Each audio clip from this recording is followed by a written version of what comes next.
दाहिने हाथ वाले, क्या कहने हैं दाहिने हाथ वालों के, वो बे कांटों की बेरियों और तह बतह केलों और लंबे लंबे सायों और बहते पानी के चश्मों और बहुत से मेवों के बागों में होंगे, जो न कभी खत्म हो और न उन पर कोई रोक टोक होगी, और ऊंचे ऊंचे बिस्तरों पर आराम करेंगे। हमने ही इन हूरों को पैदा किया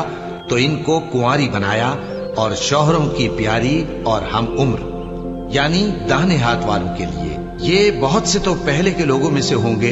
और बहुत से बाद वालों में से, और बाएं हाथ वाले, अफसोस बाएं हाथ वाले क्या ही अजाब में होंगे, यानी दोजख की लपट और खौलते हुए पानी में, और सिया धुएं के साए में जो न ठंडा होगा और न खुशनुमा। ये लोग इससे पहले ऐश में पड़े हुए थे और बड़े गुनाह यानी कुफ्र पर अड़े हुए थे, और कहा करते थे कि भला जब हम मर गए और मिट्टी हो गए और हड्डियां ही हड्डियां हो गए तो क्या हमें फिर